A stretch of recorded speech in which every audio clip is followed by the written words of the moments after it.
अस्सलामुअलैकुम नाज़रीन, मैं हूं डॉक्टर फ़िज़ा अकबर खान और मैं हूं पाकिस्तान और आप देख रहे हैं पाक भारत टाकरा। देखिए, सबसे पहले कि हमास एक बहुत बड़ा आतंकी ग्रुप है, टेररिस्ट ऑर्गेनाइजेशन है। अल्लाहू अकबर के नारे पर उसने बलात्कार किया है, अल्लाहू अकबर के नारे पर उसने बहू बेटियों को नंगा किया है, अल्लाहू अकबर के नारे पर 6 महीने के बच्चे को माइक्रोवेव में पकाया और जलाया है। अब बात करते हैं, इस्लामिक बात करते हैं। मस्जिद अल अक्सा बहुत महत्वपूर्ण है, डॉक्टर इरशाद आपके लिए भी, आरजू जी आपके लिए भी, और मैं नाजिया इलाही खान भारत से बैठी हुई मेरे लिए भी। डैम ऑफ द रॉक हम कहते हैं। मुसलमान का मानना है कि प्रॉफिट मोहम्मद सल्लल्लाहु अलैहि वसल्लम जन्नत रवाना हुए थे मस्जिद अल अक्सा के पास से। यहूदी के लिए वो जगह इतनी महत्वपूर्ण है, इतनी वैल्यूबल है कि इब्राहिम अलैहिस्सलाम अपने बेटे को अल्लाह की राह में कुर्बान करने के लिए उसी जमीन से गए थे। ईसाइयों के लिए वो जगह महत्वपूर्ण और इतनी इंपॉर्टेंट है मस्जिद अल अक्सा वाली पूरी रडार, पूरा एरिया, कि ईसा मसीह जो है वो वहीं पर फांसी पे लटकाए गए थे। तो ये जो सुन्नी मुसलमानों का जो एक तेवर है कि हम सबको गुलाम बनाएंगे, ये तेवर सबसे पहले गलत है। दूसरी चीज, जो बार बार भारत पर और मोदी जी पर जो टारगेट पाकिस्तान करता है, वही सेम टारगेट असदुद्दीन अवैसी और राहुल गांधी करते हैं। मुझे तो पाकिस्तान और राहुल गांधी असदुद्दीन अवैसी के लिए गाना याद आ गया, मिले सुर मेरा तुम्हारा, तो राहुल गांधी जी हो गए पाकिस्तान के। मैं तो ऐसा कुछ बोल दूंगी। अभी बात आ रही है कि भाई इमाम हसन हुसैन को मारने के लिए कोई बजरंग दल या आरएसएस आया था क्या, या मोदी जी आए थे? जय हिंद दोस्तों, आज की वीडियो में बात होगी नाजिया इलाही खान, आरजू काजमी और पाकिस्तान की मशहूर डॉक्टर, जिसको आपने ये भी बोला था कि ये डॉक्टर नहीं लगता, ये लगता है सफाई कर्मचारी, डॉक्टर इरशाद से बात होगी। और ये बात करेंगे भारत में माइनॉरिटीज पे कितना जुल्म हो रहा है। हालांकि पाकिस्तान में माइनॉरिटीज की जो परसेंटेज है वो 21 से घट के 0.03% हो चुकी है, जिसमें हम हिंदू लोगों की बात करते हैं। और हिंदुस्तान के माइनॉरिटीज की बात करें तो ये जनसंख्या बढ़ती ही जा रही, रैपिडली ग्रो कर रही है। और जो सुविधाएं हैं हिंदुस्तान में माइनॉरिटीज को बहुत ज्यादा दी जाती है, फ्री का राशन, फ्री की एजुकेशन, फ्री का मेडिकल ट्रीटमेंट, और इसके अलावा लोगों को चाहिए क्या। फिर भी भारत में माइनॉरिटीज पे अत्याचार हो रहा है, यह झोला छाप डॉक्टर बोलता है। आप इस डॉक्टर साहब के बयान सुनिए। तो दोस्तों, इस वीडियो को आप एंड तक देखिएगा। मैं आपको मिलता हूं वीडियो के एंड पर। चैनल पर नए हैं, चैनल को सब्सक्राइब जरूर कर दें। बीबी फातिमा रजी अल्लाह ताला अन्हा के हस्बैंड जो खाविंद है हजरत अली, उनको मारने के लिए कोई बजरंग दल आया था या मोदी जी का कोई आदमी आ गया था? उनका बगल का नमाजी ही मारा था ना भाई। तो कुरान के पन्नों को भी आप झुटलाएंगे क्या? कुरान के पन्नों को झुटलाएंगे? सूरे अल अनफल वर्सेस 671 क्या कहता है कि अल्लाह को जो ना माने उसका सर तन से जुदा करो। आप अपने अल्लाह को मान रहे हैं, बहुत अच्छी बात है, लेकिन देखें ऐसा नहीं है कि मेरे इस्लाम में ऐसा है कि डॉक्टर इरशाद ये रिलीजियस बहस नहीं। आप गलत बात करोगे तो मैं नहीं सुनूंगा, आप गलत बात करोगे तो मैं नहीं सुनूंगा कभी भी। आप मेरे इस्लाम के बारे में गलत बात करेंगे, मारते आए हैं, आप उसमें भारत के मुसलमानों को इंक्लूड मत कीजिए, क्योंकि हम बहुत खुश हैं भारत में, हम तरक्की कर रहे हैं भारत में, हमारी शिक्षा, हमारी हर चीज बहुत अच्छी है भारत में। डॉक्टर साहब से भी सुन लें, डॉक्टर साहब से भी। जी डॉक्टर साहब, देखें बात ये है कि ये जो कह रही है ना कि इस्लाम में जो मुस्लिम नहीं है उसका सर कलम कर दो, मेरा इस्लाम कभी भी ऐसा नहीं कहता है। वो हम मोहब्बत और शिद्दत करने वाला दीन है मेरा। ये कभी भी ऐसा नहीं हुआ। ना मेरे नबी पाक सल्लल्लाहु अलैहि वसल्लम ने ऐसा कुछ हुक्म फरमाया, ना कुछ ऐसी कोई वही नाजिल हुई, ना कुछ ऐसी बात हुई। ये जो कुछ आप पढ़ के आई हैं, ठीक पढ़ के आई होंगी, आपने हिंदुओं की किताब में पढ़ा होगा ऐसा।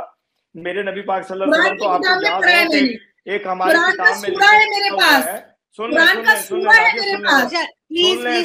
ले।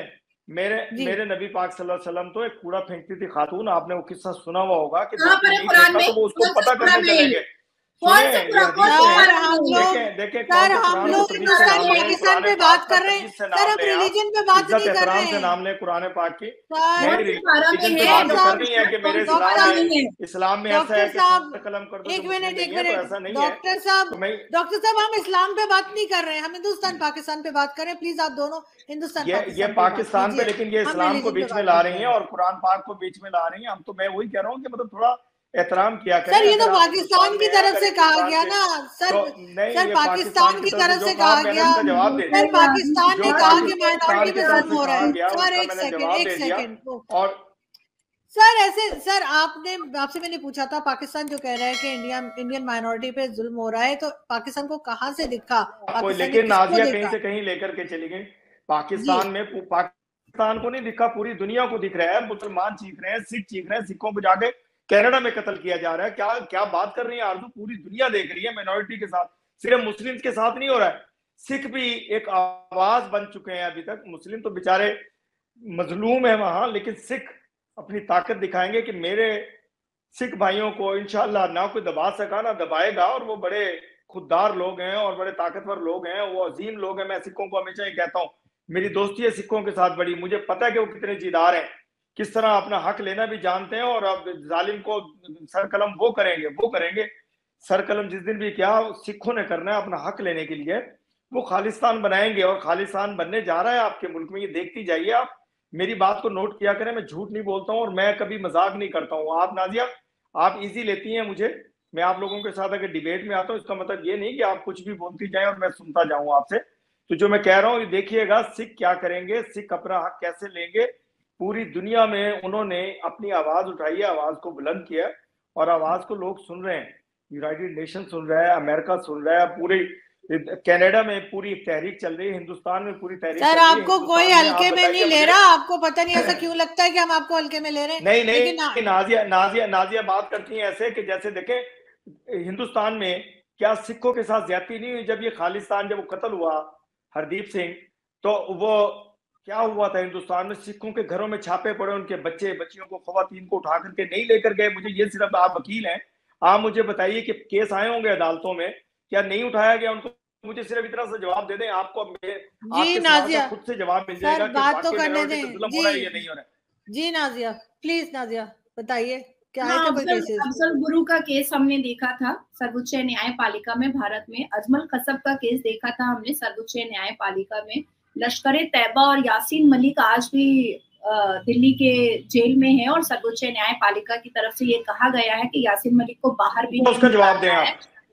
पहले बोलने दीजिए, आप कंटिन्यू बोलते हैं, मैं कुछ नहीं बोलती हूँ। अगर आप रिप्लाई नहीं सुनेंगे, आ गया वही कि औरत ना बोले मर्द सिर्फ बोले।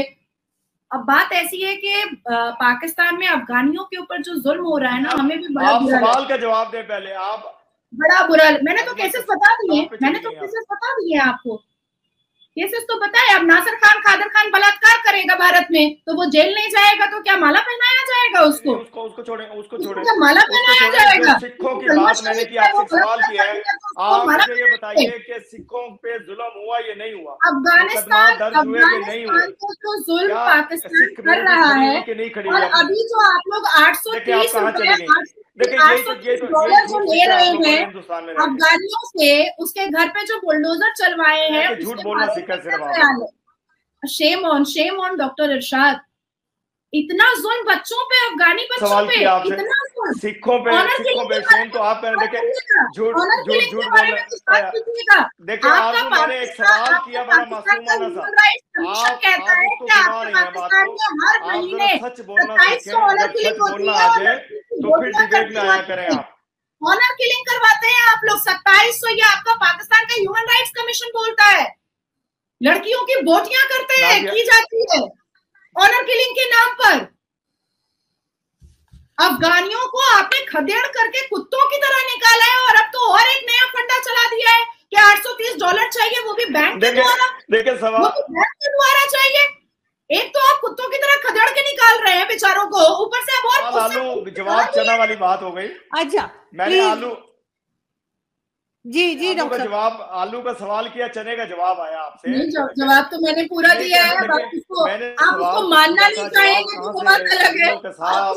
अफगानिस्तान और पता नहीं, आपने आलू मांगा था, मैंने आपसे एक सवाल किया, मैंने बड़ा मासूमाना सवाल किया था। आप मुझे ये बताएं कि सिखों के मुकदमात, मैं तो अभी भी बैरिकेड में हूं, मैंने सिखों के घर पे, सिखों के घरों पे आप लोग एक साथ बोलेंगे, कुछ समझ नहीं आई। बच्चियों को उठाया गया या नहीं गया, उनके घरों पे छापे पड़े या नहीं पड़े, सिखों के साथ ज्यादती हुई या नहीं, बस मैंने सवाल किया, उसका जवाब नहीं मिला। अच्छा आरज़ू, मेरी मीटिंग है अभी, मेरा ख्याल ऑफ मैं भी जी ठीक है, बिल्कुल हम दोबारा इसको कंटिन्यू करेंगे। थैंक यू सो मच कि आप दोनों आए, और ये डॉक्टर साहब को भी किसी शो में जाना है, बहुत शुक्रिया कि आज हमने बात की। लेकिन ये और बात है कि हम उस चीज के ऊपर जा नहीं पाए जिस टॉपिक पर हम बात करना चाह रहे थे। बहुत शुक्रिया, thank you so much, thank you. वंदे मातरम, भारत माता की जय। दोस्तों, मैं आपको बताने जा रहा हूं कि भारत सरकार ने कौन कौन सी ऐसी योजनाएं लागू की है जहां पे अल्पसंख्यकों को रोजगार मिलता है, उनको शिक्षा मिलती है, उनको जीने का राह मिलता है, बोले तो उनको ग्रो करने के लिए प्लेटफॉर्म प्रोवाइड करने का काम भारत सरकार कर रही है। अब अल्पसंख्यक अगर थोड़ा सा भी जागरूक है, थोड़ा सा भी अपने आप को ग्रो होता हुआ देखना चाहता है, तो उसको इन योजनाओं में पार्टिसिपेट करना चाहिए, और लोग कर भी रहे हैं, और भारत के अल्पसंख्यक ग्रो भी कर रहे हैं। अगर हम यहाँ पे योजनाओं की बात करें, बहुत सारी योजनाएं हैं, इनको मैं वन बाय वन आपके लिए पढ़ता हूं। पहली योजना है शैक्षिक योजना है, जहां पे प्री मैट्रिक छात्रवृत्ति योजना है, पोस्ट मैट्रिक छात्रवृत्ति योजना है। तो इसका मतलब है 10 से पहले और 10वीं क्लास के बाद भी आपको योजनाएं दी जाती है, जहां पे छात्रवृत्ति दी जाती है। अगर आप पढ़ रहे हैं तो आपको अच्छा यहाँ पे सपोर्ट मिलता है सरकार की तरफ से। इसके अलावा मौलाना आजाद राष्ट्रीय फेलोशिप योजना है, नया सवेरा, उस्ताद, सीखो और कमाओ, नई मंजिल, नई रोशनी, और जियो पारसी और हमारी धरोहर। इसके अलावा ईदी योजना है, कारीगर योजना है, बहुत सारी ऐसी योजनाएं हैं जो कि अल्पसंख्यकों को आगे बढ़ाने के लिए भारत सरकार समय समय पे लाती रहती है। प्रधानमंत्री की तरफ से भी कई ऐसी योजनाएं लागू की गई हैं जो कि अल्पसंख्यकों को ग्रोथ में देखना चाहती है। लेकिन क्या पाकिस्तान की सरकार ने पाकिस्तान के अल्पसंख्यकों के लिए कोई ऐसी योजनाएं बनाई है? अगर आप सिंध की बात करें, सिंध में रहने वाले अल्पसंख्यक, जहां पे हम हिंदुओं की बात करते हैं, तो ये हिंदू इस तरह इस बुरी स्थिति में रह रहे हैं कि उनके पास ना तो बिजली के पोल है, लाइट तो दूर की बात है, बिजली के पोल भी नहीं है उनके पास, और दूसरी बात है ना तो उनके पास साफ पीने का पानी है, और जहां पर थोड़ा बहुत पानी आता भी है तो इतनी गंदगी है वो पीने लायक नहीं है। इसके अलावा सड़कों की व्यवस्था नहीं है, एजुकेशन की व्यवस्था नहीं है। एजुकेशन के लिए छोटे मोटे स्कूल, छोटा मोटा क्लिनिक, हॉस्पिटल, कोई कुछ फैसिलिटी नहीं है। तो आपने क्या फैसिलिटी अपने अल्पसंख्यकों को दी है? जब आप बात करते हैं अल्पसंख्यकों की, तो आपने अपने मुसलमान भाइयों अफगानियों को क्यों बाहर निकाला है? अफगानी मुहाजिर जो कि 1.1 मिलियन पाकिस्तान छोड़ के अपने देश अफगानिस्तान जा चुके हैं, उनको 40 साल बाद आपने बाहर क्यों निकाला? क्या वो आपके अपने भाई नहीं थे? क्या वो आपके देश में रह के आपकी इकोनॉमी बूस्ट करने में हेल्प नहीं कर रहे थे? सबसे पहले अपने घर को देखिए, अपने देश के अंदर क्या चल रहा है, अपने देश में आप अपनी स्थिति को बेटर करने की कोशिश कीजिए, बकाया कि आप हमारे देश में झांकने की कोशिश करें। आपको हिंदुस्तान में क्या चल रहा है, हिंदुस्तान में क्या हो रहा है, ये तो पता नहीं है। सिर्फ ऐसे पपेट्स के माध्यम से आपको न्यूज मिल जाती कि ये हो रहा है, वो हो रहा है, लेकिन जो ऑन ग्राउंड रियलिटी है वो आप नहीं जानते, और अपने देश की ऑन ग्राउंड रियलिटी को भी आप मीडिया के सामने नहीं रखना चाहते। हालांकि मेन स्ट्रीम मीडिया तो ये बताएगा भी नहीं कि पाकिस्तान में अल्पसंख्यकों पे क्या अत्याचार हो रहा है, लेकिन सोशल मीडिया के माध्यम से जो आज का यूथ है, जो सोशल मीडिया के माध्यम से ये सारी इंफॉर्मेशन लेके आता है, लोगों को अवेयर करने की कोशिश कर रहा है कि पाकिस्तान में अल्पसंख्यकों पे भी अत्याचार हो रहा है। लगातार आपने अल्पसंख्यकों पे अत्याचार किया है, और आप बात करते हैं भारत के अल्पसंख्यकों के बारे में। तो डॉक्टर साहब, आपको बोलने का कोई हक नहीं है।